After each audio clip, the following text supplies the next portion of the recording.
O amor é sofredor, é benigno. O amor não é invejoso. O amor não se vangloria, nem se ensoberbece. Não se porta inconvenientemente, não busca os seus próprios interesses. 1 Coríntios 13, verso 6. Não se irrita, não suspeita mal. Versículo 6. Não se regozija com a injustiça, mas se regozija com a verdade. O amor tudo sofre, tudo crê, tudo espera e tudo suporta. O amor jamais acaba. Aleluia. Mas havendo profecias, serão aniquiladas, e havendo línguas, cessarão, e havendo ciência, desaparecerá. O verso 13 diz: agora permanecem a fé, a esperança, o amor. Estes três, mas o maior destes é o amor. Antes de eu passar a palavra para a pastora, eu queria só dar boas-vindas ao Senhor Jesus nesse lugar, junto com vocês. E quero dizer, Senhor Jesus, Tu és a pessoa mais importante nesse lugar. Nós Te honramos, damos glória ao Teu nome, Te glorificamos. Nós Te recebemos nesse lugar, junto com Teus anjos, que cerquem essa propriedade, que tomem os quatro cantos. Anjos do Senhor, sejam bem-vindos nesse lugar. A ministrar aos casais, aos pais, às mamães, aos esposos, às esposas e aos filhos queridos dessas famílias. Senhor Jesus, Tu és o Criador dessas famílias, elas existem para a Tua glória. E agora, Senhor Jesus, nós Te recebemos nesse lugar, como o Rei, Tu és bem-vindo, como o Senhor, o soberano, aquele que abençoa as famílias, aquele que abençoa os casamentos. Jesus, Tu és bem-vindo, toma o Teu trono agora, assenta-te no trono deste lugar e seja bem-vindo em nome de Jesus. Amém? Você pode sentar, a minha querida esposa, com a palavra. A paz do Senhor. É uma alegria poder estar aqui nesse primeiro encontro, né? Muito tempo que a gente estava querendo fazer um encontro como esse, e o Senhor nos permitiu. Eu não sei qual o tamanho da bag que você trouxe para esse encontro. Eu não sei a sua expectativa para isso que vai acontecer. Talvez você veio porque sua esposa ficou falando no seu ouvido. Talvez ou foi vice-versa. Talvez você ache, não, eu nem preciso, mas eu queria dizer algo para você. O Senhor preparou um banquete para nós. Sabe por quê? Porque Deus tem interesse na sua vida. Deus tem interesse na sua família. Deus tem interesse em você como indivíduo. Porque nós não estamos aqui somente os casados, mas estamos aqui os solteiros. Porque nós estamos aqui para aprender como pessoa. Então o que você veio fazer aqui foi um investimento pessoal na sua vida. Do mesmo jeito que você tira férias, do mesmo jeito que você faz outras coisas, o Senhor te chamou para fazer um investimento pessoal em você. E eu queria dizer mais uma coisa. Às vezes a gente não valoriza, e outra coisa, encontros de casais, nós ministramos bastante, às vezes uma vez, 2 horinhas é muito pouco. Então o Senhor, porque às vezes a necessidade de um é na área financeira, às vezes a necessidade do outro é no relacionamento, às vezes no outro é nos filhos, às vezes o outro é como indivíduo, e às vezes não dá para atender tudo num só, e o Senhor preparou isso para você. Talvez você não tenha condição de ler todos os livros que o pastor leu para te trazer tudo mastigado. Talvez você não vai ter o tempo que você poderia investir em tantos livros, em tanto conhecimento, mas o Senhor preparou alguém para estudar, para se encher e trazer para você.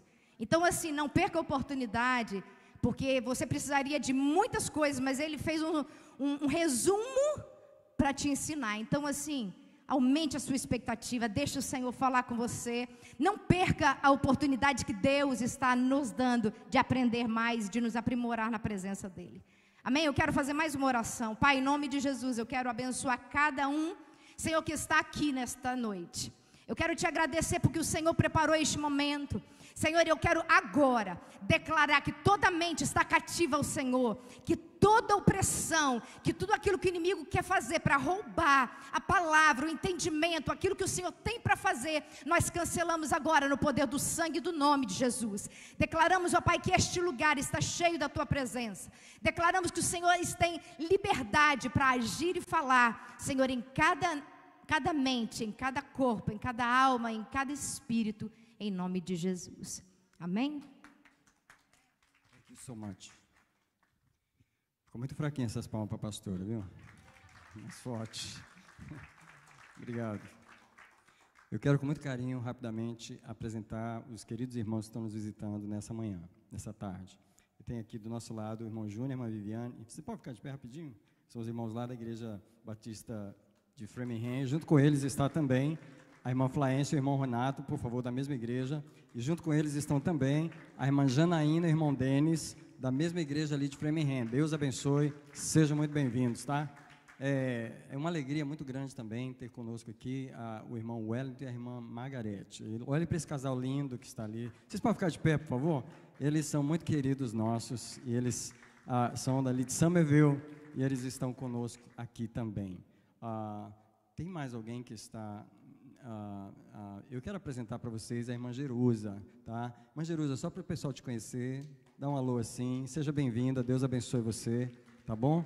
Então, por enquanto, os outros são da casa, a irmã Dani está chegando ali, mais o Gustavo, já dá uma salva de palmas para ela também, e sejam bem-vindos em nome de Jesus. Se você não está sentado em algum lugar desse, tira a sua bolsa para ficar livre aí, as cadeiras.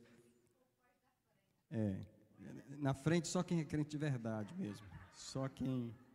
Os mais pentecostais são os da primeira fileira.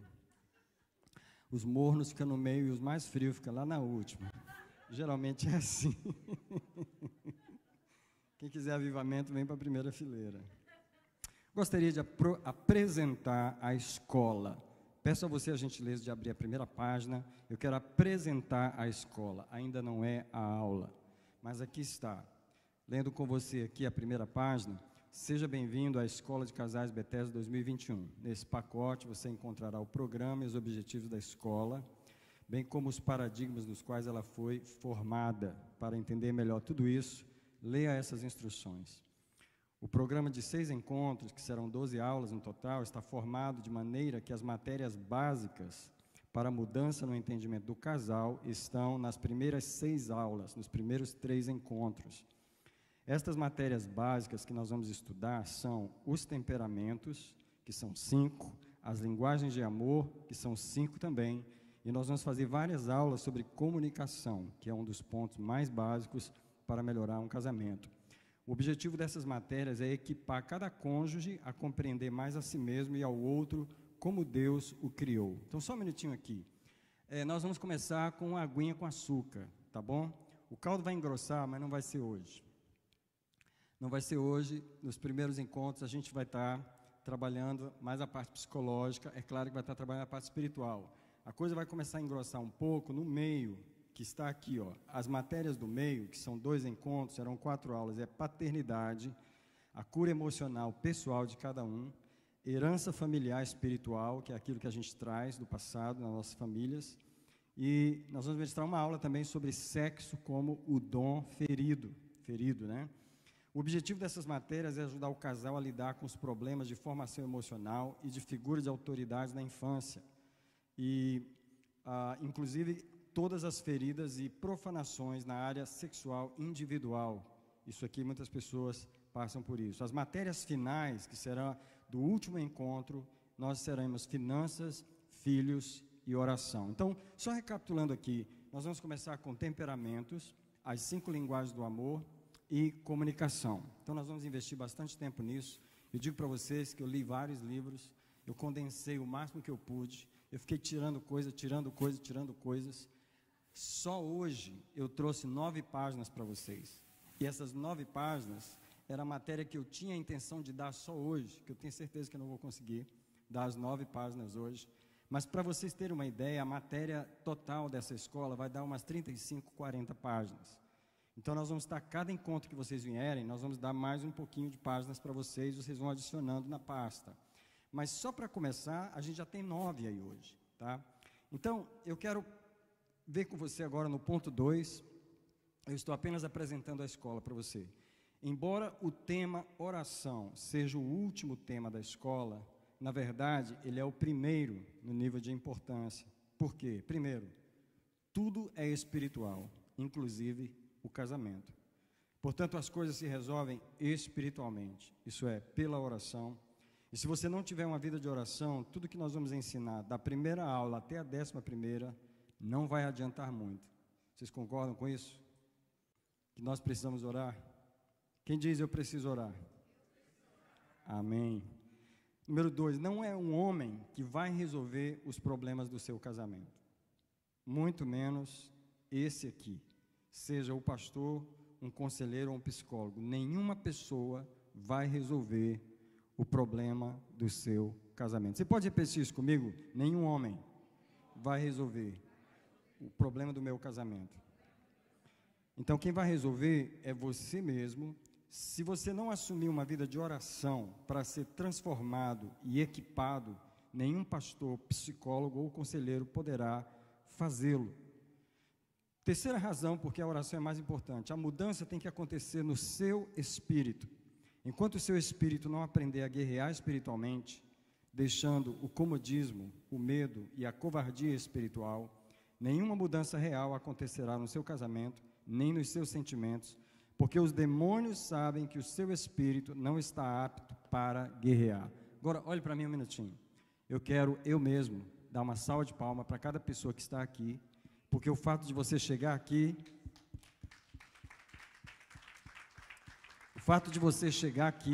é que você venceu um monte de demônios. Agora olhe para mim, eu quero falar realmente mais uma vez. Você venceu um monte de demônios para poder chegar até aqui. Deixa eu dizer, várias pessoas hoje tiveram ataque no corpo, outras pessoas tiveram ataque na mente, outras pessoas tiveram ataques durante a semana. Eu tive vários encontros com espíritos malignos essa semana, digo para vocês, eles estão furiosos. Então, parabéns, você chegou até aqui, você venceu a resistência do inimigo e você é um vencedor. Agora diga, eu sou um vencedor. E Deus sabe que você é, porque você chegou aqui, você pisou aqui, é uma grande vitória, vários irmãos vieram de longe, lá de Framingham, e outros mesmo de perto, vocês enfrentaram. Quem enfrentou luta para chegar aqui? Quem enfrentou batalha para chegar aqui? Então nós estamos, alguém diga comigo por favor, estou lutando contra o mundo espiritual. Então querido, Deus precisa que a oração que você vai aprender a fazer, olha aqui, isso aqui é importante, isso aqui é a primeira aula, que vai ser 1 minuto só, antes de começar. A primeira aula que eu preciso treinar você sempre será como orar. Como orar pelo seu casamento, como orar pelo seu espírito, e você ser um guerreiro. Porque o que tem dado problema não é o que o inimigo faz. Eu quero repetir isso. O inimigo não é nada. Alguém diz comigo, o inimigo não é nada. E diga para combinar mais uma vez, o inimigo não é ninguém. Mais uma vez, o inimigo não é nada. E por favor, o inimigo não é ninguém. Agora presta atenção, eu estou cansado de ver os crentes adorarem o inimigo, isso é louvar o inimigo e colocarem ele numa posição que ele não tem. O problema é que nós temos sido fracos demais. O problema não é a força do inimigo, o problema é a nossa fraqueza. Nós temos sido muito negligentes, nosso espírito tem sido mole, nosso espírito não tem sido guerreiro, nosso espírito tem estado com medo muitas vezes, nosso espírito não tem vencido a covardia espiritual. É incrível como o espírito da desistência trabalhou até no último minuto. Algumas pessoas não iam vir hoje, algumas pessoas tinham decidido já não vir, porque o espírito delas é tão frágil, é tão fraco, é tão desistente, que um sustozinho que o inimigo faz, ele já volta atrás. Um sustozinho que o inimigo faz, ele já desiste, e o inimigo conhece a fraqueza do espírito. Alguém diga comigo, o inimigo não é nada. O inimigo não é ninguém. Eu estou atacando o verdadeiro problema, que é o espírito humano. Esse é o verdadeiro problema. Você está aqui para Deus fortalecer o seu espírito. E a oração que eu fiz a semana inteira, não só eu, mas um grupo de 20 pessoas que estavam jejuando e orando por vocês. A oração que nós fizemos foi, Senhor, levanta o espírito das pessoas. Porque se o seu espírito não levantar para guerrear, se o seu espírito não levantar para enfrentar os demônios, para encarar o que está destruindo a sua vida, ou impedindo você de casar, ou impedindo o seu relacionamento, você não vai ter vitória. Tudo tem a ver com a resistência do mundo espiritual. Embora nós estamos trabalhando de casamento, sobre casamento, nós na verdade estamos treinando o seu espírito para se levantar. Então alguém diga comigo em nome de Jesus: eu renuncio toda fraqueza e covardia e desistência. Eu me arrependo e renuncio essas coisas em nome de Jesus. Como eu não vou mudar o seu casamento, como ninguém vai mudar o seu casamento, e é você quem vai mudar, se o seu espírito não levantar, não vai acontecer nada. Não adianta ninguém te ensinar nada, ninguém colocar nada nas suas mãos, se você mesmo continua sentado e o seu espírito continua parado, e ele continua vítima, e ele continua mole, covarde, com medo, não vai adiantar. Por isso que aqui na apresentação da escola vem o ponto 3, que é a coisa mais importante agora, o dever de casa. Já começa aqui o dever de casa. Por isso, nós convocamos os casais para um programa de oração nesses 3 meses, antes da última aula sobre oração. O programa pode ser da seguinte forma: orar só por você, 15 minutos todos os dias, só por você. Não é pelo seu esposo, não é pela sua esposa. Só por você, com uma lista das coisas que você sabe que Deus gostaria de mudar em você. Não é para orar para Deus mudar o seu marido. Você já orou todos os anos, não aconteceu nada. É para orar para mudar você, antes de pedir a Deus para mudar o seu cônjuge. Essa oração deve ser feita no modelo de Mateus 6,6. E como que é Mateus 6,6? Entra no teu quarto, fecha a tua porta e ora a teu pai que está em secreto. E teu pai, que te vê em secreto, te recompensará. Qual é a palavra que não tem nesse versículo? Quem pode me dizer? Presta atenção, olha só. Alguém diga comigo: entra no teu quarto. Fala a palavra teu. Fecha a tua porta, fala tua. E teu pai, fala teu de novo, que te vê em secreto, te recompensará.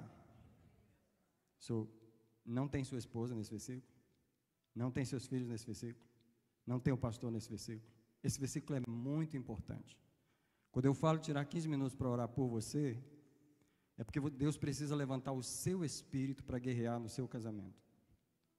Presta atenção. Deus precisa levantar o espírito da sua esposa também, mas Ele precisa levantar o seu. Porque muitos casamentos só tem um lutando. Outros casamentos, nenhum dos dois está lutando. Porque os dois espíritos estão caídos, é o espírito da pessoa que está caído.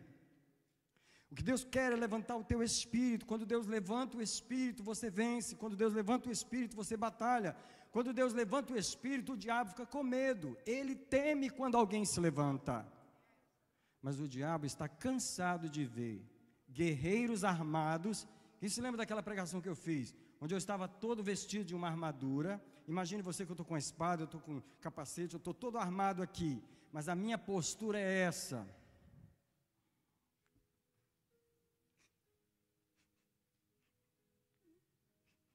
Eu estou todo armado, mas a minha postura é essa. Eu te pergunto, o inimigo teme a mim? Agora olhe para mim, o que acontece se quando eu começo a orar por mim, eu saio da autopiedade, eu saio dessa carência que eu tenho comigo mesmo, dessa pena que eu tenho de mim mesmo, eu começo a me arrepender disso, e quando eu estou orando por mim, igual eu estou falando em Mateus, você começa a se levantar, o seu espírito começa a se levantar, não é o da sua esposa, não é o dos seus filhos, não é o do seu marido, é o seu, e quando o seu espírito começa a se levantar, quem é que vê você se erguendo no mundo espiritual? Quem é? Os demônios veem você começar a se erguer. E sabe o que acontece com eles? Olha lá, olha lá. Não é possível que está se levantando, não é possível que está se levantando. É nesse momento que Deus entra em ação pelo seu casamento. Então a oração que eu quero que você faça é essa: ore para Deus lhe ensinar. Segunda coisa, a reconhecer o seu temperamento e se arrepender das fraquezas do seu temperamento, que nós vamos explorar aqui. E também para compreender o temperamento do seu cônjuge, bem como a sua linguagem de amor. Terceira coisa que eu vou pedir para você orar nesse tempo de oração é esse aqui: faça um mapeamento histórico espiritual da sua família. Agora, eu estou preparando uma folha que vai dar um mapa para você e ajudar você a fazer esse mapa da sua família. Não vou trazer ela hoje, nós não vamos lidar com isso hoje, isso vai ser daqui para 3 ou 4 aulas, então não se preocupe com isso na minha folha, mas se você puder fazer em casa, você pode começar a fazer. Por quê? Você vai se arrependendo por esses pecados, confessando eles ao Senhor, todos os dias como se fossem seus. Rapidamente aqui, um minutinho aqui.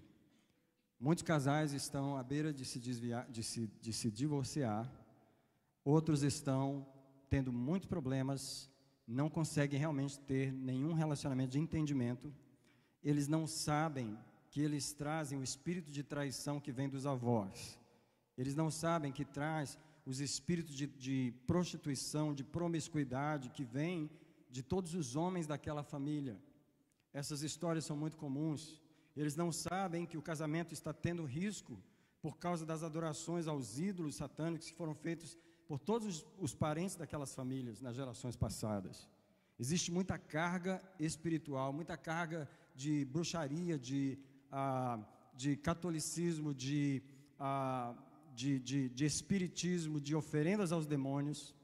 Existe também muita maldição pronunciada por pessoas daquela família sobre os filhos, sobre as mulheres da família, sobre os homens da família. Se você não reconhece a sua herança espiritual, seu casamento não anda, você não sabe enfrentar os demônios que estão aqui, porque você acha que o demônio é o seu marido, e você acha que o demônio é a sua mulher. Eu e a pastora, quando a gente casou, a gente morou num apartamento em Everett, que era um prédio de vários apartamentos, e tinha um casal que morava lá, que era crente também, mas a esposa dele era loirinha, e ele chamava ela de demônio louro.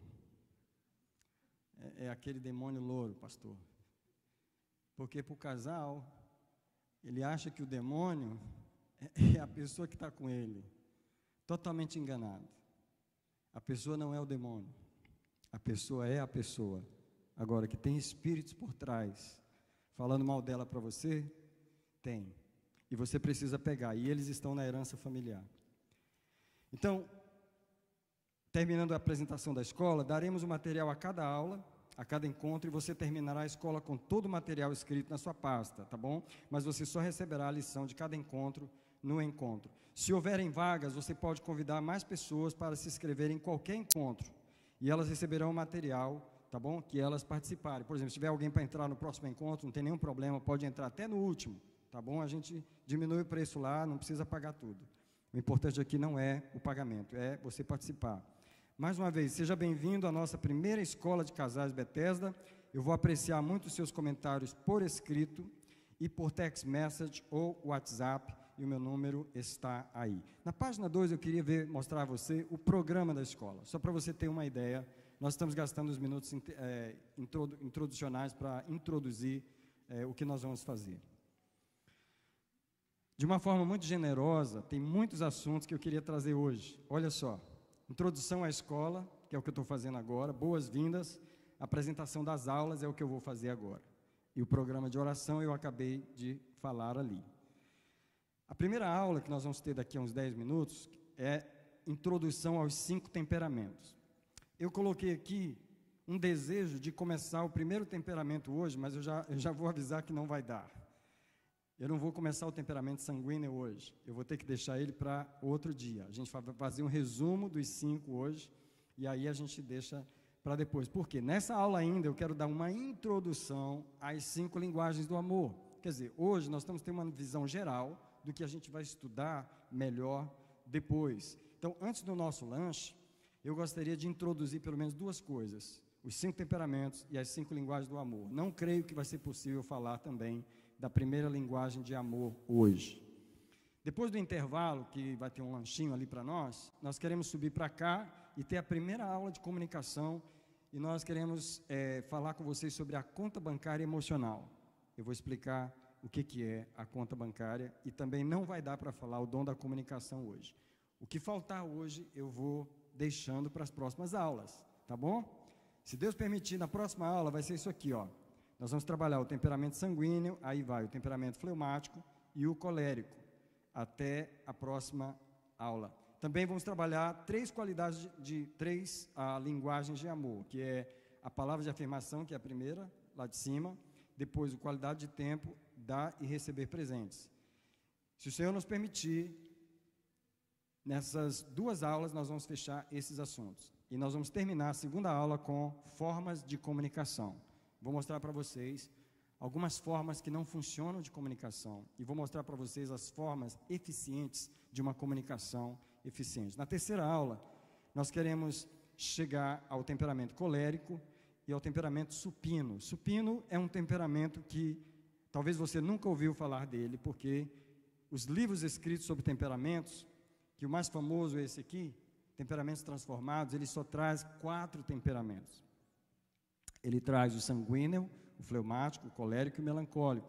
Porém, esse livro dos 5 temperamentos, ele é um livro da matéria da faculdade que eu fiz sobre temperamentos. Ele apresenta 5 temperamentos e você vai encontrar o temperamento supino, que é bem diferente. Depois nós vamos falar sobre a 4ª linguagem de amor, forma de serviço, a 5ª linguagem de amor, que é toque físico, e nós vamos terminar o 3º encontro com a comunicação empática.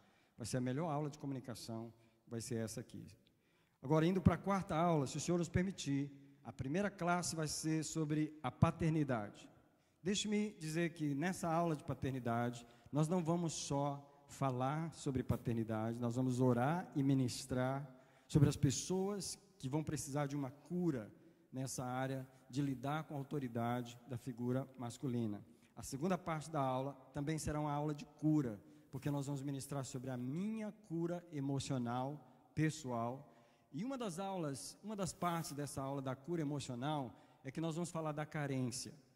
Eu não sei se você tem um cônjuge carente ou se você é o cônjuge carente. Porque, meu Deus do céu, tem um espírito de carência tão forte em algumas pessoas, que não tem marido que consegue satisfazer, não tem esposa que consegue satisfazer. Vou mostrar para você o espírito da carência, e você vai decidir se você manda ele embora, e se você é liberto dele, e se você vai viver uma vida que você não depende tanto de um outro ser humano para ser feliz. Porque Deus quer que você seja satisfeito no Senhor.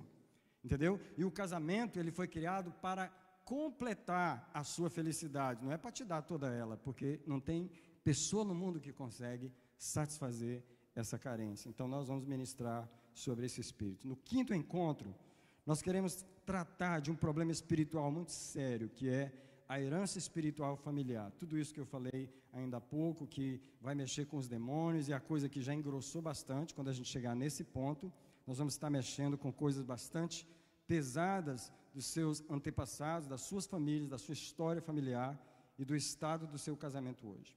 Nessa aula, vai ser uma aula bem espiritual, porque nós vamos finalizar esse encontro com uma ministração sobre sexo, o dom ferido. Nós não vamos falar aqui sobre fazer sexo, nós não vamos falar aqui sobre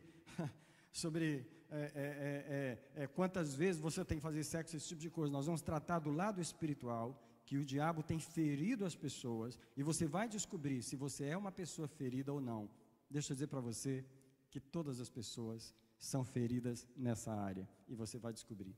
A última aula, se o Senhor permitir, e Ele assim quiser, nós vamos trazer sobre as finanças, e nós vamos ministrar aqui sobre como organizar a vida financeira do casal. E nessa aula vai ser um momento de muita cura, vai ser um momento em que o Senhor vai finalizar essa escola. Eu não sei o que Deus vai fazer a essa altura do campeonato, mas nós vamos ensinar sobre como orar pelos filhos, sobre como lidar com a situação espiritual dos filhos e o programa de oração que o casal deve ter. Amém? Amém? Queridos, até agora a gente esteve introduzindo e falando do programa, tá bom? Nesse momento, nós vamos começar a primeira aula, só que antes nós vamos orar. A oração que nós vamos fazer é uma oração específica, é uma oração proposital. Sentado mesmo onde você está. Eu quero que você repita comigo essas palavras que o Senhor me deu para os casais orarem. Eu quero que você entre no espírito de oração agora. que depois dessa oração nós vamos começar a nossa primeira ministração. Mas você diga ao Senhor nessa noite comigo, por favor. Senhor, não é o pastor que vai resolver o meu problema, nem este seminário, mas é o Senhor. Se eu te buscar e me arrepender dos meus maus caminhos, das iniquidades dos meus pais, e aprender a resistir o inimigo pela tua palavra, então, Senhor, levanta o meu espírito para guerrear e resistir ao inimigo. Eu confesso todo o comodismo, toda a fraqueza do meu espírito, toda a covardia, eu renuncio. Senhor, é o inimigo que vem me resistindo, e eu vim para resisti-lo, como diz Tiago 4:7. Sujeitai-vos a Deus, resisti ao diabo, e ele fugirá de vós. Senhor, eu me apresento para resistir ao inimigo na oração e guerrear pelo meu casamento. Então adestra minhas mãos para a peleja e os meus dedos para a guerra.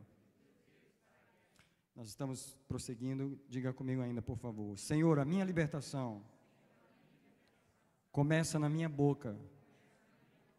Então me ensina a profetizar, declarar, comandar a destruição de tudo que está contra mim. Senhor, levanta o teu exército. Eu me apresento em nome de Jesus. Amém. Quem pode dizer glória a Deus e adorar o Senhor? Um minutinho, por favor. Por favor, glorifique o Senhor um minutinho. Dê graças ao Senhor nessa noite. Louvado seja o Senhor, bendito seja o Senhor. Louvado seja o Senhor. Aleluia, aleluia. Pastor Wagner, por favor, antes de eu iniciar a aula, nós vamos ver um vídeo e aí nós vamos começar a aula dos temperamentos.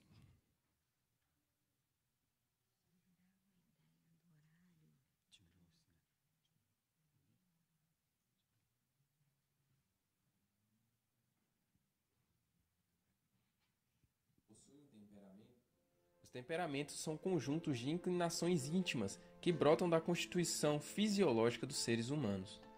Há 4 tipos de temperamentos: o temperamento sanguíneo, fleumático, colérico e melancólico.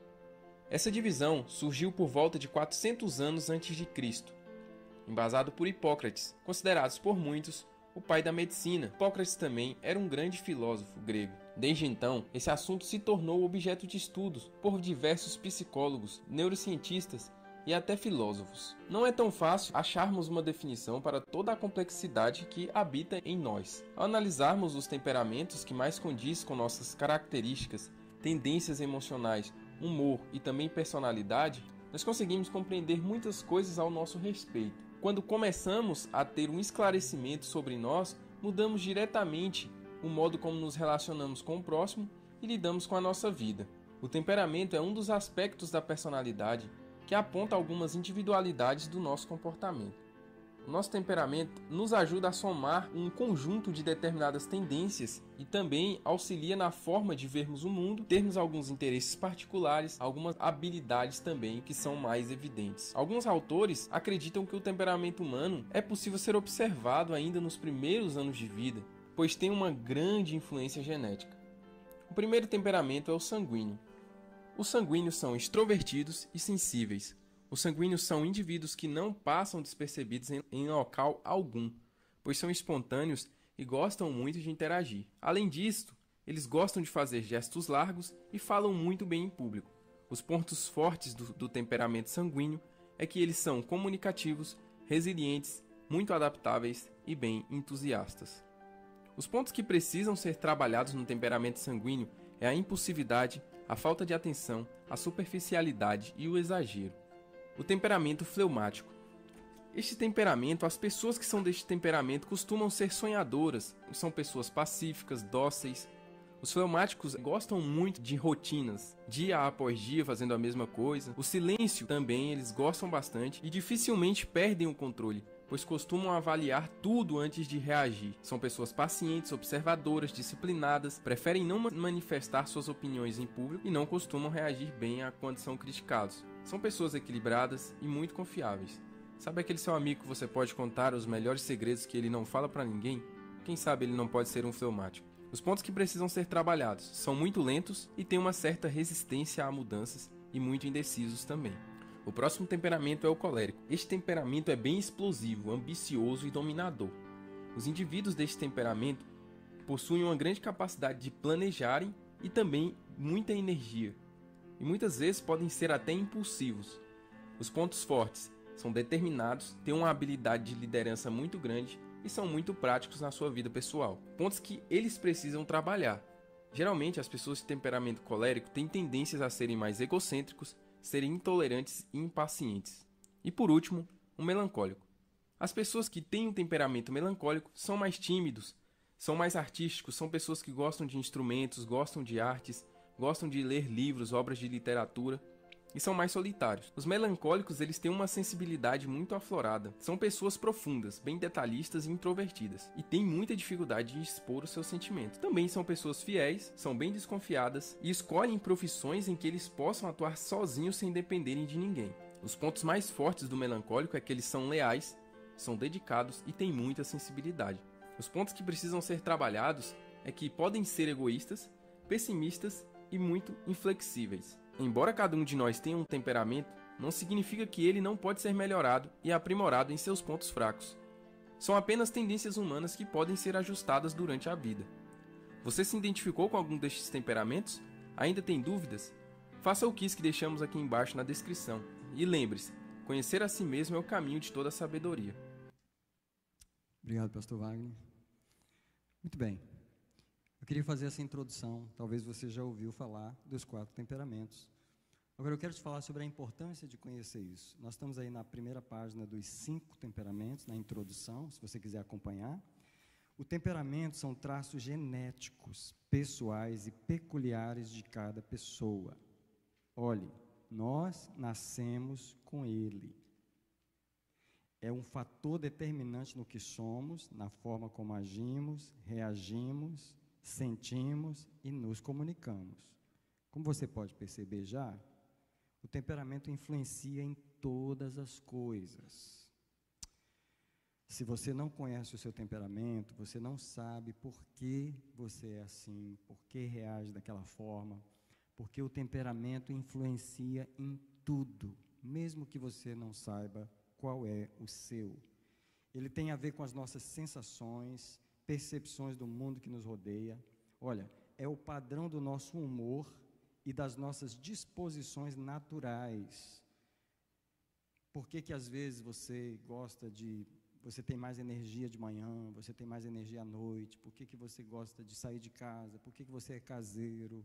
Por que você gosta de ficar pensando sozinho? Por que você não quer ficar sozinho, você gosta de ficar com muita gente? Tudo isso depende do seu temperamento. Nossos níveis de sensibilidade também. Por exemplo, o temperamento melancólico, que é o meu caso, tem muita sensibilidade, muita emoção. É uma pessoa que tem facilidade de sentir muitas coisas boas, mas também de sentir muitas coisas ruins. Então, uma pessoa que sofre muito, pode ser muito feliz, mas pode ser muito infeliz também, dependendo de onde as emoções forem. O fleumático, por exemplo, pelo contrário, ele já não sofre nada. Já é uma pessoa que sofre o mínimo, porque ele não tem tanta extensão de sensibilidade. É uma pessoa que as emoções já não são tão importantes. Então, por que é importante você compreender o seu temperamento? Primeiro, os temperamentos são genéticos. Os psicólogos, eles veem os temperamentos já nos bebês. Tem bebês que já no ventre da mãe, ele já começa a manifestar o temperamento dele. Sabe aquele bebezinho que fica quicando lá o tempo todo? Ele já vem diferente, ele já vem com a sua marca. E os pais, porque quando nós falamos de temperamentos, nós queremos que você compreenda não só você, mas por tabela, que você compreenda seus filhos. Já viu aquele pai que diz assim, tem 3 filhos, Ah, eu criei os meus filhos do mesmo jeito. Eu dei o mesmo amor para eles.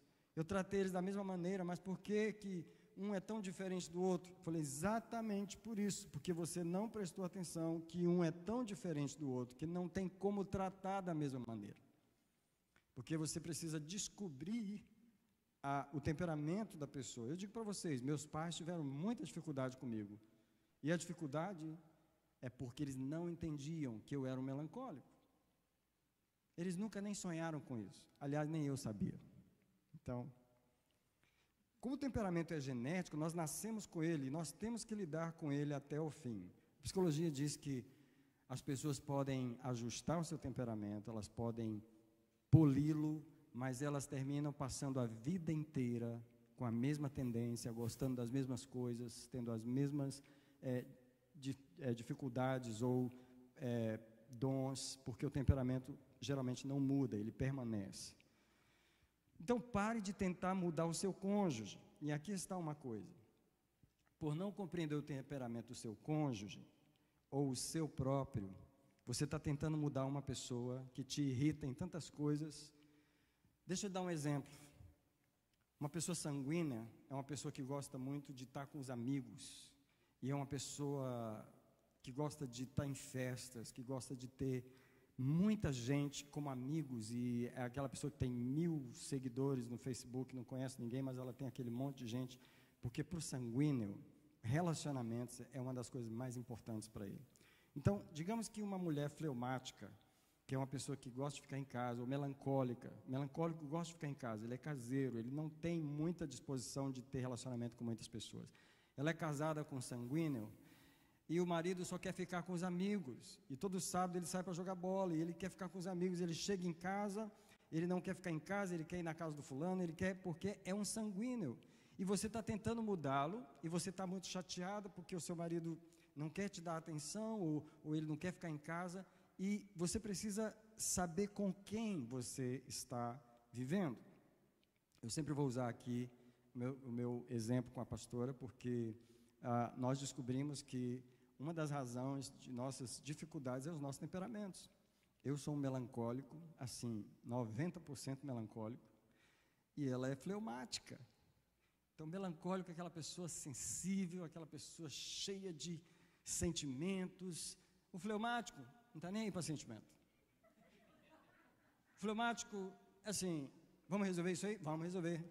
Resolve na paz, na boa. Mas ele não está se importando com o que você está sentindo. O fleumático, ele quer realizar a tarefa, ele é orientado por tarefas. É para resolver isso aí, vamos resolver da melhor forma possível. E eu não quero saber como você está se sentindo. Bem, essa é só uma das características. Hoje a gente está só introduzindo. Então, não tente mudar o seu cônjuge, mas ajude a reconhecer o que Deus fez.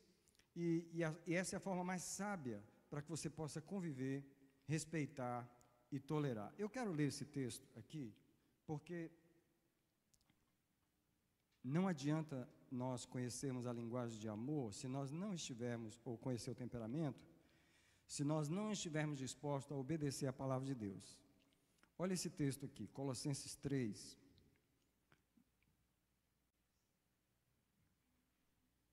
E o versículo é o 11 ao 15, tá? Me ajude a corrigir, por favor. Está escrito 21 ao 15, não faz sentido, né? É 11. Diz assim: onde não há judeu, nem grego, nem circuncisão, bárbaro, cita, escravo ou livre, mas Cristo é tudo em todos.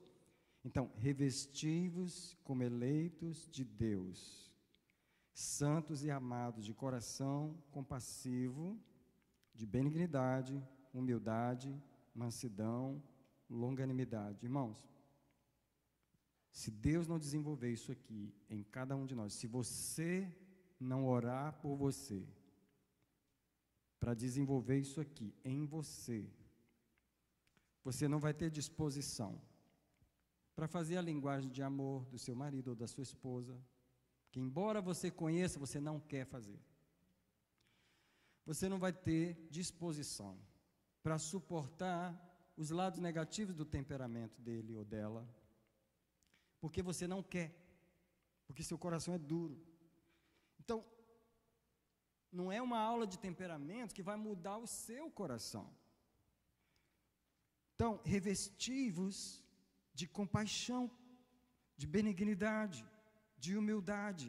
Versículo 13. Esse versículo 13 é ótimo para os temperamentos. Suportando-vos e perdoando-vos uns aos outros. E olha, o temperamento exige isso. Você é o que você é. Tem coisas, deixa eu dizer uma coisa para vocês. Eu sempre tive problema com o meu temperamento por ser tão sensível, por ter tantas emoções. Confesso para vocês que eu tive uma época que eu não gostava de mim de forma alguma. Porque eu não aceitava Deus ter me feito tão sensível, tão perceptivo às coisas. E eu até disse, Deus, como é que você me fez um pastor sendo dessa forma? Eu tinha que ser tipo um Paulo, tipo alguém assim que não está nem aí, tipo um colérico. Colérico é violento, ele realiza as coisas, mas Deus me fez um melancólico. Agora, eu vou poder me mudar? Não. Eu vou ter que me aceitar. E foi isso que eu tive que aprender a fazer. E suportar, não é só suportar o outro, às vezes você tem que suportar você mesmo.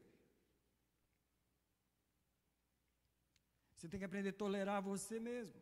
Porque você não pode mudar o seu temperamento, você pode ajustar, você pode controlar o temperamento, você pode transformar pelo Espírito, isso depende do nível de intimidade com o Espírito Santo e o controle que ele vai tomar de você. Por exemplo, o apóstolo Pedro, ele era um grande sanguíneo, totalmente sanguíneo, desastrado, exagerado, falador.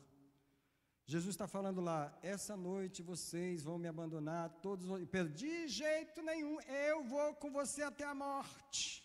E Jesus, Pedro, logo você vai me negar 3 vezes hoje? De jeito nenhum, esse é o sanguíneo, ele fala pelos dentes. E quando estava no Monte da Transfiguração, está Pedro, Tiago e João. Tiago e João não falaram nada, estava na bênção, mas Pedro, Senhor, vamos fazer 3 tendas aqui, um para mim, um para você e um para Elias. Porque é o sanguíneo, quando ele não sabe o que fazer, ele fala.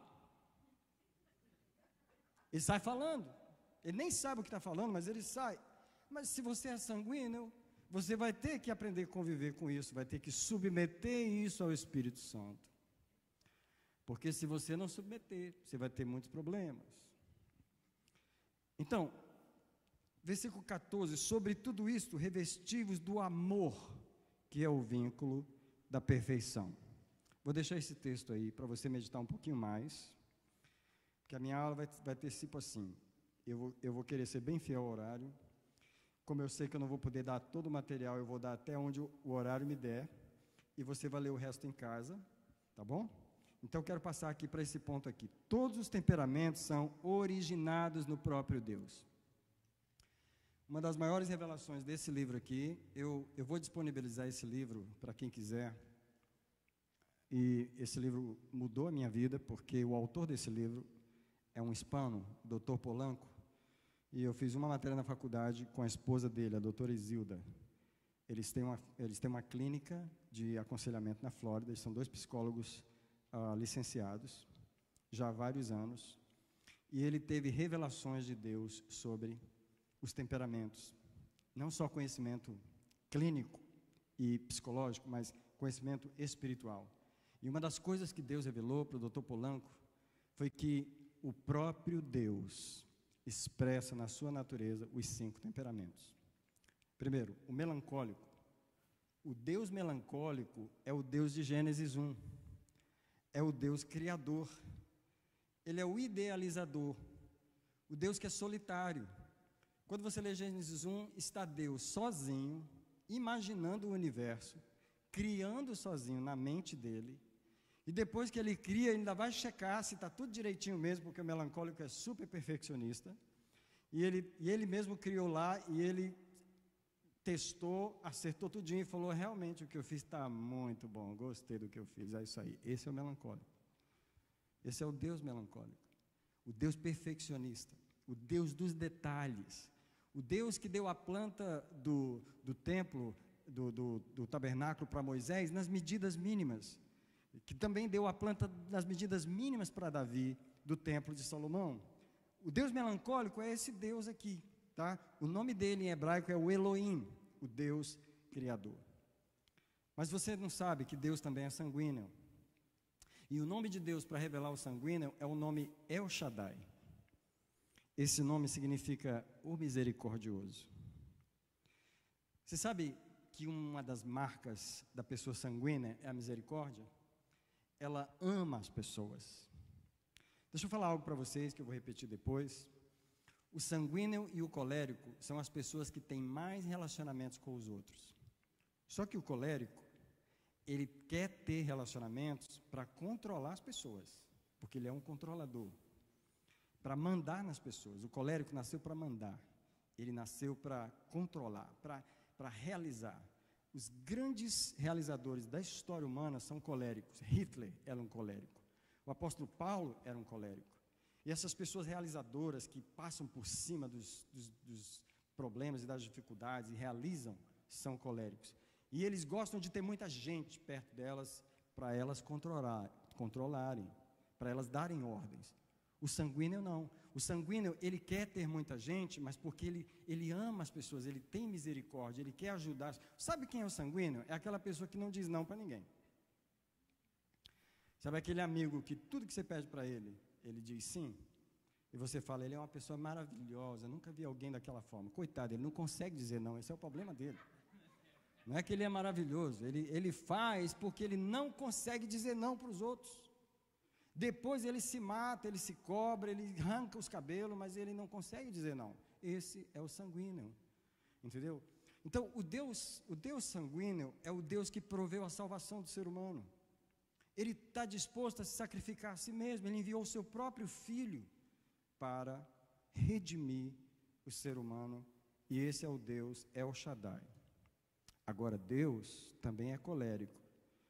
O nome Jeová significa o Deus da justiça, aquele que controla o universo com toda autoridade, aquele controlador mesmo das pessoas. E ele fala em Isaías assim: eu sou Deus, não há ninguém além de mim, não há nenhum outro, e operando eu, quem impedirá? Totalmente colérico. Sai da frente dele, porque ele vai passar por cima e ele vai realizar o que ele tem para realizar. Então eu quero que você entenda que uma pessoa colérica não é errada, uma pessoa sanguínea não tem nada de errado nela. Deus criou os temperamentos como uma forma de se manifestar a si mesmo. É apenas um lado da personalidade tão infinita do nosso Deus, que se manifesta na personalidade de um ser humano. Olha, nós somos a imagem de Deus até nos temperamentos, sabe? O Deus fleumático é o Deus Shalom Adonai, que significa Deus é paz. Ele é o Deus que desfez a inimizade entre o homem, é o Deus que habitou entre nós. Sabe quem é o fleumático? É aquela pessoa tranquila. Ele é muito diplomata, ele funciona tão bem no meio dos conflitos. Ele consegue pegar as partes que estão brigando e fazer elas ficarem em paz. Porque o fleumático, o dom principal dele é a paz. E aí o lado errado do fleumático é que ele é tão pacífico que ele se torna indolente, ele se torna mole, lento, ele foge de conflitos. Sabe aquela pessoa que não enfrenta os problemas? Fleumático. Não enfrenta problema, fleumático corre de conflito. Mas Deus, ele também é fleumático. Ele é o Deus da paz, o Deus da justiça. A única coisa que ele não tem é os problemas do temperamento fleumático. Ele só manifesta os lados positivos. E, finalmente, o temperamento menos conhecido de todos, que até para mim foi uma novidade, é o temperamento supino. Supino quer dizer submisso. E, no supino, Deus se apresenta como o Deus sofredor. Ele é o servo sofredor de Isaías 53. Ele é o cordeiro que vai ao matadouro mudo. Como ovelha muda perante os seus tosqueadores, ele vai para o matadouro. Ele vai para a cruz sem reclamar. Talvez você conhece alguém que é supino. Sabe aquela pessoa que é controlada por todo mundo? e que você às vezes chama ela de banana, e ela é mesmo, porque o supino é uma pessoa que ele evita tomar as decisões da vida dele, porque ele quer que outras pessoas tomem as decisões por ele. E para te falar a verdade, o próprio Dr. Polanco, ele reconhece que a psicologia, ela não aceita esse temperamento, porque para a psicologia ele é um transtorno de personalidade. Você não consegue ver uma pessoa que é dominada por todo mundo como um temperamento. Até no meu próprio, na minha própria visão pessoal, para mim isso sempre foi um transtorno de personalidade. Se eu pego uma pessoa dessa, eu quero tirar ela daquilo, eu quero fazer ela se levantar contra essa submissão. Só que é um temperamento. Tem gente que nasceu assim. Sabe aquela pessoa que ela só existe para fazer as coisas para os outros? Se eu te dar um exemplo de uma esposa que é casada com um homem, que é abusivo, que bate nela, que não trata ela bem, e ela tem condição de sair daquele relacionamento e ela não sai.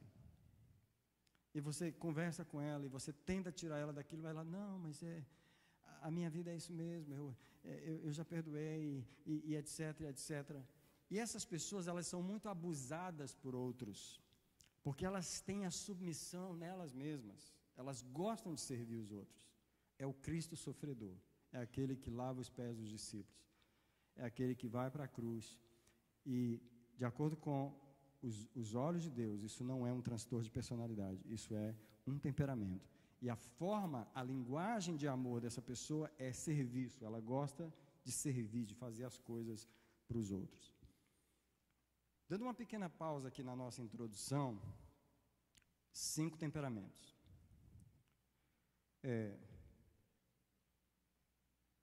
Os problemas começam no casamento quando a gente não sabe com que temperamento nós estamos lidando. Ou quando a gente se recusa a reconhecer que o meu cônjuge foi feito assim por Deus. E que não adianta eu tentar mudá-lo. Eu preciso aceitá-lo como ele é. Eu preciso aprender a perdoar as fraquezas do temperamento dele.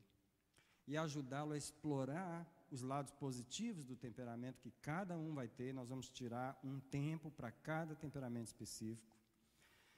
E você começa a demonstrar amor e começa a ser verdadeiro cristão quando você reconhece o temperamento e você começa a respeitar aquilo que Deus fez.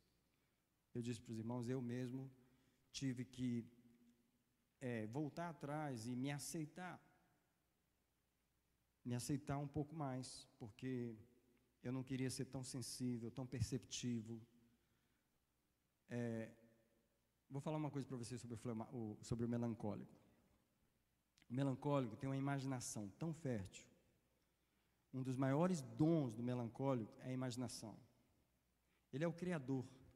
Por isso que os melancólicos são os maiores compositores, desenhistas, criadores de coisas novas, porque eles idealizam tudo na mente. São as pessoas de mais rica capacidade mental. É um dom que Deus deu para os melancólicos. Só que essa capacidade imensa de imaginar as coisas, ela pode ser usada tanto para o lado positivo, quanto para o lado negativo. Então, o melancólico não precisa nem o diabo falar com ele mesmo fala. O melancólico não precisa o diabo dizer que vai destruir, já mostrou o caminho, deu a prova e deu o balanço final. Ele mesmo faz isso. O melancólico é uma pessoa que, se ele não tiver cuidado, ele se afunda no mais profundo buraco. Ele mesmo se afunda. Só que ele mesmo tem a condição de levantar ele de lá e levar ele para cima. É incrível o dom que Deus deu ao melancólico. Vamos prosseguir. Você vai ver que quando nós estudarmos cada temperamento específico, tem algumas coisas que não tem em nenhum dos livros que eu li, que eu resumi para trazer para vocês. Eu adicionei algumas coisas sobre cada temperamento. Uma delas foi essa aqui. O que Satanás vai tentar fazer com o seu temperamento, porque ele conhece você. Deixa eu dizer para você. Ponto 4. Satanás explora o lado negativo dos temperamentos. Conhecendo o ser humano como ninguém, o nosso inimigo trabalha muito nas fraquezas dos temperamentos. Por isso, há uma parte final em cada temperamento onde nós vamos lidar com uma lista de possíveis demônios que podem explorar as fraquezas de cada temperamento. Por isso, cada pessoa tem que reconhecer o seu temperamento para conhecer as fraquezas e verificar onde os demônios estão explorando a sua própria personalidade dada por Deus. Deixa eu falar um pouquinho sobre o melancólico. Uma das tendências do melancólico é tristeza, depressão, solidão. Já viu aquele adolescente que o negócio dele é ficar preso no quarto, sozinho? E os pais têm maior dificuldade porque não vê o menino, ou não vê a menina, quer ficar sozinho dentro do quarto a vida inteira. Porque eu me lembro, eu era criança ainda, eu gostava de ficar só. Melancólico gosta de solidão. Não é que ele não quer estar no meio das pessoas, mas ele ama ficar sozinho. Ele ama ter um tempo só para ele. Eu me lembro que eu tirava tempo para refletir. Não ia resolver problema nenhum, mas gostava de pensar. E uma das coisas que eu descobri é que eu não resolvia nada. Tirar tanto tempo para pensar. Mas o melancólico, ele tem isso. Ele tem uma tristeza, ele tem uma tendência a tendência dele não é se exagerar, se alegrar, a tendência dele é se entristecer, é se deprimir. Então, como o diabo conhece o temperamento melancólico, o que ele vai fazer?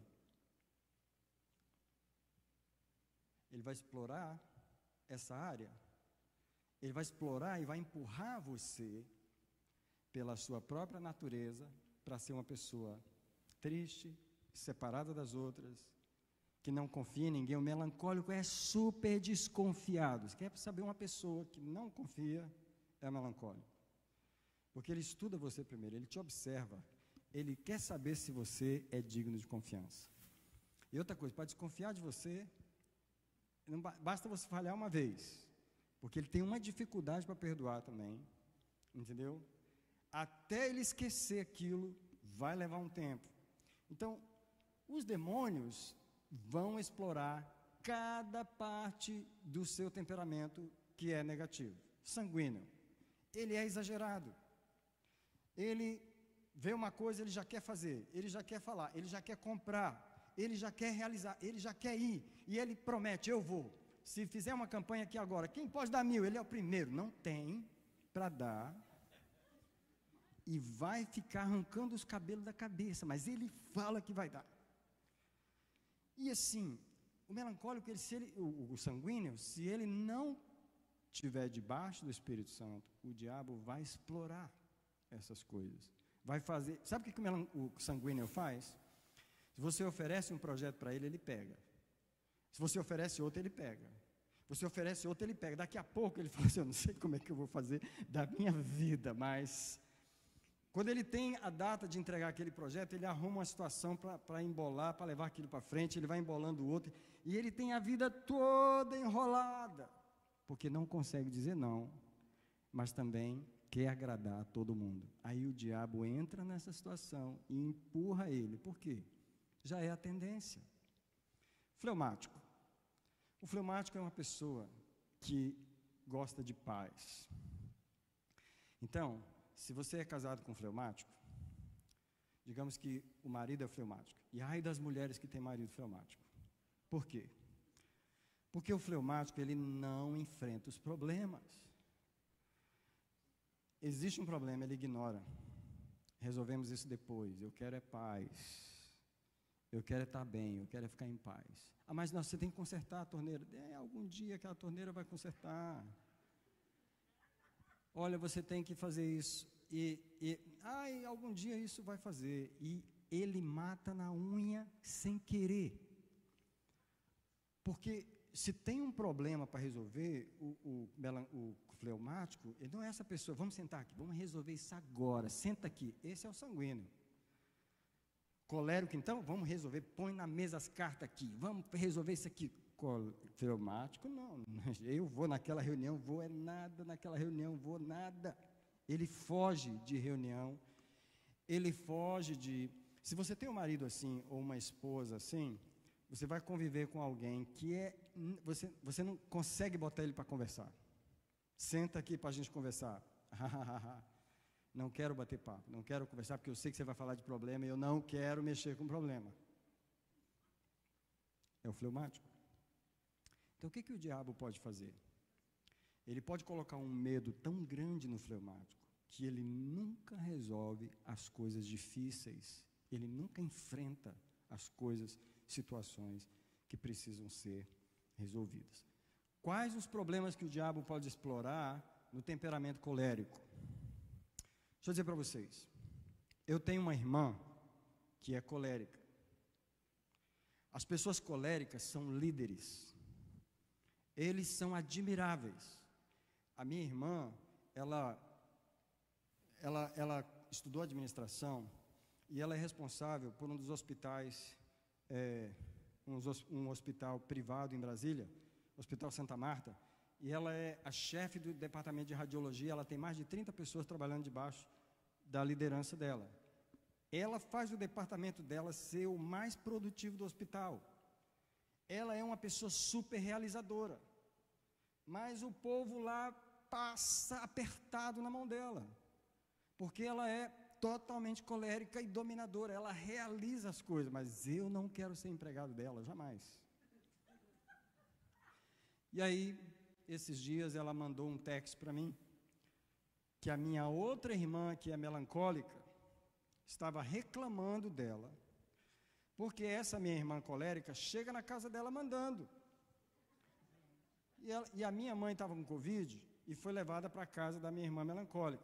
Então chegou a minha irmã colérica lá e começou a dar as ordens. Não, porque vai ter que ser assim, olha, e isso aqui não pode. E, tal. E a minha irmã melancólica ficou totalmente ofendida, porque a outra chegou na casa dela dando ordem.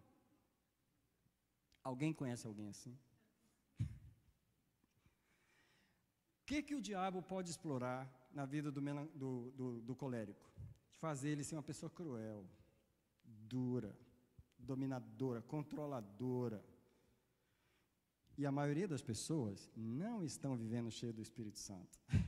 Então, o que vai acontecer? Elas vão estar realmente dentro desses padrões.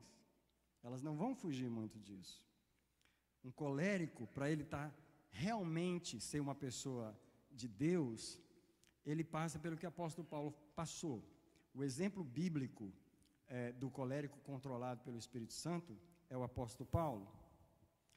Paulo foi esse homem violento que mandava prender os cristãos, matava, prendia todo mundo. E quem aqui já imaginou, eu não sei se você já pensou nisso, que você gostaria de ter tido uma conversão igual a de Paulo, Deus aparecer para você numa luz, e você cair do cavalo, e ouvir a voz? Alguém já desejou isso? Alguém já desejou? Mas deixa eu te falar, Deus não faz isso para todo mundo. Deus faz isso com o colérico, porque ele é tão terrível, que Deus tem que derrubar ele do cavalo. Deus não faz isso com o melancólico, porque o melancólico é tão sensível, que Deus já aparece no sonho dele, ele já resolve o problema. Mas o colérico não. Deus falou assim para Ananias: Paulo vai sofrer para ele saber o preço que é me servir. Porque Deus sabia com quem estava lidando com um colérico, um homem cruel. Paulo era um homem duro, super inteligente, dominador, líder. Ninguém foi uma testemunha tão violenta do Novo Testamento como o apóstolo Paulo. Ninguém testemunhou perante reis. Ele testemunhou perante o rei Agripa, ele testemunhou perante Festo, ele não tinha papa na língua. Paulo era um cara que não temia ninguém. Um temperamento que não tem medo é o colérico. Ele não tem medo de nada. E outra coisa, você quer saber lidar com o colérico? Não resista a ele. Porque quanto mais dificuldade você põe na frente de um colérico, para ele aquilo é combustível. Quanto mais desafio você me dá, mais violento eu vou ser. É assim um colérico. Por isso que Paulo, ele superou tudo que ele superou. Quando você lê a lista de sofrimentos de Paulo, ele foi açoitado. Quantas vezes ele foi açoitado? Ele foi apedrejado e dado como morto. Mas quanto mais eles batiam em Paulo, mais violento Paulo ficava, mais determinado ele ficava. Então o colérico, ele tem esse lado tão positivo, mas o lado negativo do colérico ele é uma pessoa de muita ira, e as e as coisas de violência nas famílias, essas crises de ira, essas coisas assim terríveis de assassinatos, vêm muito de coléricos. Eles são coléricos mesmo, a cólera run no blood deles, entendeu? Então, se você é colérico, você tem um potencial de ser um líder tremendo na mão de Deus. Deus realiza coisas com o colérico que Ele não faz através do melancólico, nem de nenhum outro temperamento. Ninguém realiza mais coisas. Eu falo em realizar coisas grandes assim, do que o colérico. Mas ele tem a tendência de ser irascível, de ser cruel, de ser insensível, de passar por cima de todo mundo. E o diabo vai procurar explorar. Então, quando nós estudarmos os temperamentos, você vai conhecer coisas boas sobre você. E você vai conhecer coisas que você vai ter que aprender a orar por você, para que você não deixe o inimigo usar no próprio dom que Deus deu para você. Agora, nós vamos finalizar mais 5 minutos para a gente tomar o nosso lanche. Ponto 5 aqui, ó. Esse estudo é apenas inicial. Você deve procurar estudar o seu temperamento para poder compreender melhor, primeiro, se compreender. E eu queria sugerir, eu quero perguntar, levante a mão, quem já conhece esse livro e já leu? 1, 2, 3, 4, uns 30% já leram esse livro. Esse livro é muito bom, mas esse daqui é 10 vezes melhor, viu? Esse livro aqui, ele foi lançado nos anos 80, só para vocês terem uma ideia, tá? Isso aqui já tem 30 e poucos anos. E esse livro aqui é de 2017, e revelações novas, e coisas muito novas e muito boas.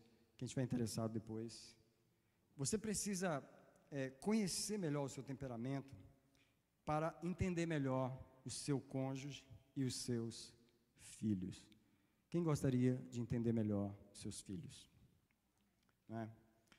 Eu digo para vocês, mais uma vez, meu pai, um homem crente, minha mãe, uma pessoa de Deus, mas ela não soube lidar comigo, honestamente.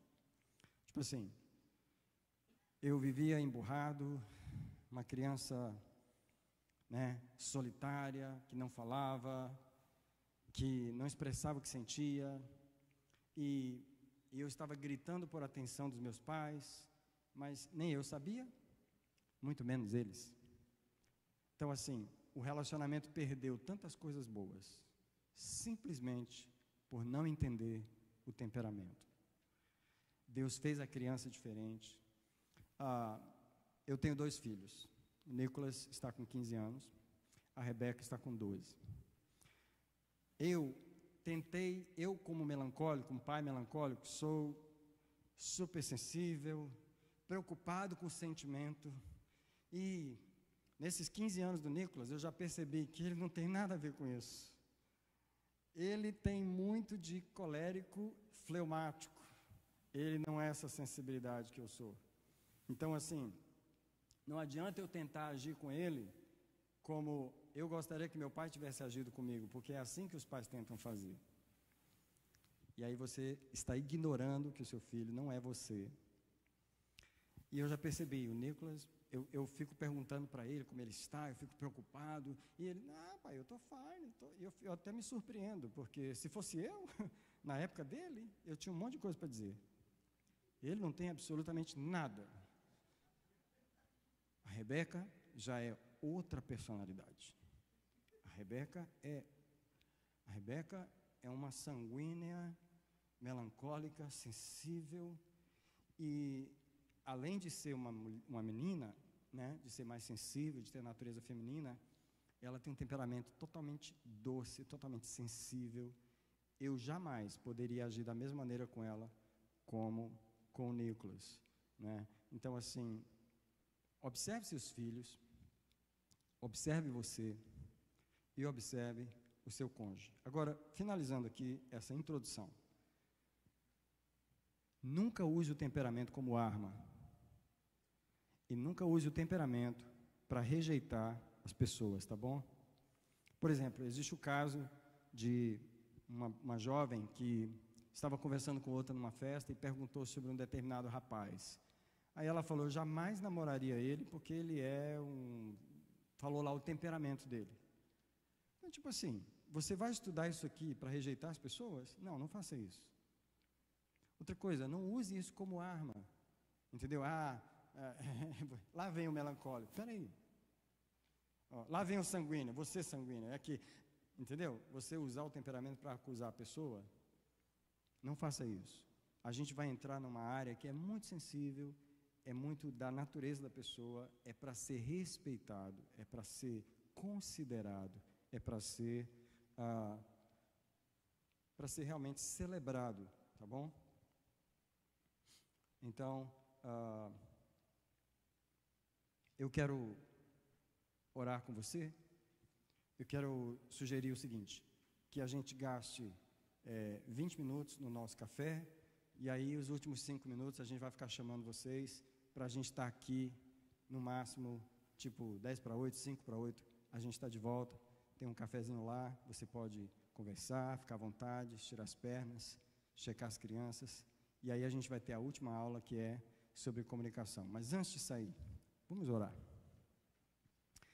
Antes de orar, eu queria lembrar dessa folhinha colorida. Eu disse para você que eu gostaria muito de, em cada aula, no final da aula, eu gostaria que vocês deixassem ali em cima da mesa a folhinha que está colorida. Umas são verde, outras são laranja, outras são vermelha. Mas eu queria que você escrevesse nessa folhinha o que você achou da aula, o que foi bom para você, se isso realmente valeu a pena, o que você achou do início do nosso projeto, da nossa jornada. Nós vamos ter uma jornada serão 13 semanas até o dia 26 de junho, serão 13 semanas, nós vamos ter uma jornada de várias semanas, nós vamos nos encontrar aqui 6 vezes, nós vamos ter algumas pessoas diferentes conosco que vão acompanhar a gente no meio dessa jornada. Eu espero que ninguém desista, eu quero abençoar você, e agora eu quero pedir que antes de eu orar por você, eu queria que você orasse por mim. Eu sei que a abertura da escola me desgastou muito, eu sei que os outros encontros serão um pouquinho mais tranquilos para mim, mas esse foi realmente desgastante. Para dar o pontapé inicial, foi muito trabalho preparar essa apostila, preparar todo o outro material que está lá guardado, que vai ser colocado nessas pastas para vocês, e toda a resistência do mundo espiritual a esse projeto foi muito grande. Então, eu queria pedir a sua gentileza de você pedir ao Senhor por mim um minutinho. Eu vou parar o microfone e deixar você falar com o Senhor a meu respeito, por favor.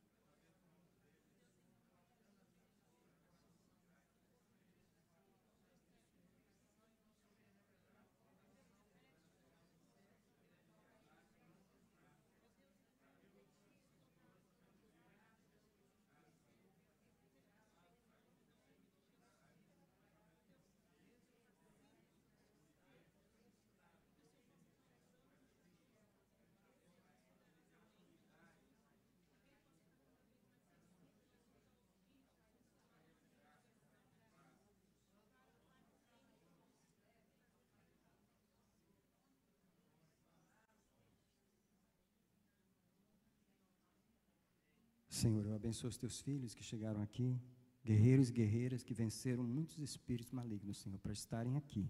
Eu abençoo essa jornada das 13 semanas. Eu abençoo, Senhor, essas aulas que vamos ter. Eu abençoo o coração de cada casal agora, em disposição ao seu cônjuge. Eu quero proclamar que haja perdão agora, nas feridas que tem entre esse casal. Eu quero pedir que o sangue de Jesus agora limpe as decepções que há entre o casal. Eu quero pedir que o Senhor agora dê uma nova visão a este marido sobre a sua esposa, uma nova visão a esta esposa sobre o seu marido. Eu quero pedir que o sangue de Jesus agora entre na herança familiar e feche a boca dos demônios que estão lutando pelo divórcio desse casamento. Eu quero clamar agora para que os anjos do Senhor ajude esse homem a amar esta mulher na linguagem dela, e ajude esta mulher a amar este marido na linguagem dele. Espírito do Senhor, vem sobre nós e nos dá a revelação que nenhum homem pode nos dar, que nenhum psicólogo pode nos dar, nenhum conselheiro pode nos dar. Essas famílias são tuas, eu as abençoo agora, eu abençoo aquele café e dou graças por aquele momento de conversa e comunhão, em nome de Jesus. Deus abençoe vocês.